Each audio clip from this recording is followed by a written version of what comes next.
Hi Tom, here at the Race Retro again. Yeah. What cars have you got on the stand this year? Well, today we've got some quite nice ones with a couple of ex-works cars that are very totally different. So, starting with the blue one, Triumph SLR. Only one ever produced with a Triumph chassis under it. 3 others were produced after this one, which were based on the Morgan chassis, still running a wet-liner 4-cylinder TR engine. But no, this is the only one. Started off life as a TR4, raced as a TR4, and then did a couple of seasons with that, and then decided that Spritzel Lawrence Tune Racing that they'll build a lightweight aluminium body shell for it. So did that, raced in period pretty much all its life, and then in '66 they decided to widen the body so get the big Barani wheels on it. So a very, very historical car. Gets invited to Goodwood every year because it does a Spa Classic, and yeah, it's still raced today as it was in the 60s, and we're very fortunate that this reason we've actually got this car here today is we've been commissioned to build a replica, or however you want to call it, a recreation.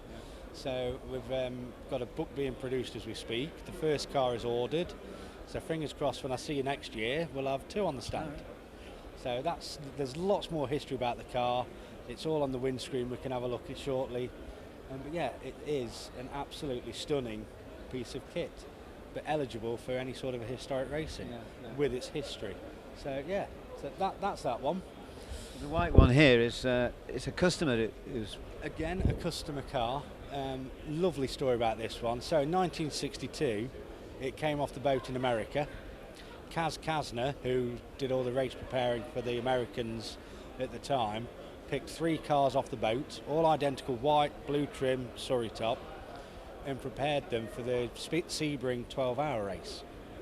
This is the genuine car that ran the 38 number. We're recreating it as exact as we can to 63. All 3 cars finished. We got first, second and fourth in class at the 12 Hours of Sebring. This car actually finished second in class. It then went to be sold to Jim Spencer, who was a driver in America from Triumph. He carried on racing it for many a year, and then changed hands, ended up being like a Mod Sports TR as they do in America.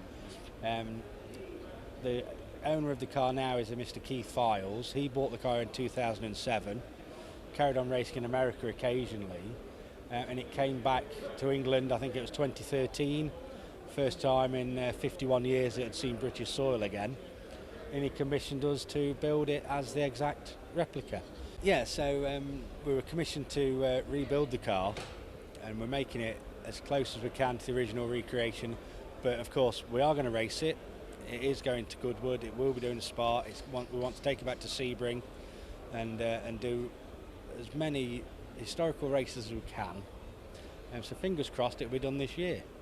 So we're just really, really psyched that we've got 2 very historical cars, but with 2 totally different history. This thing has never been road registered, it's been a race car since it was built, so we're nearly finished with it, nearly there, but hence the history we've got on the back wall of it. So the car in period, and the nice thing is we've got Kaz Kasner, who built the car. He's authenticating everything we do to it, so he is very, very involved in the build just to make sure we get it as it needs to be. And what about the red one? The red one, lovely little car, 1967 TR4A, owned by a gentleman called Roger Moore. Unfortunately not the not James Bond himself.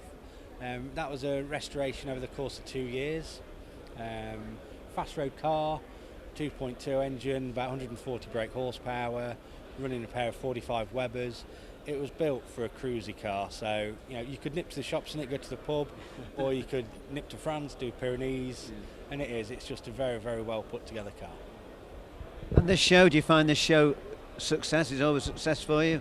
Yeah, we've done this show since the very first year, and to be fair, we wouldn't miss it. It's very good, it's the right sort of people here. We enjoy coming, talking to everyone.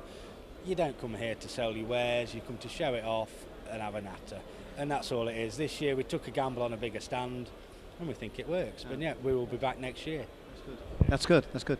Well, thanks very much for the interview, Tom. No, I appreciate it. Thank you very much. Thank you. Bye.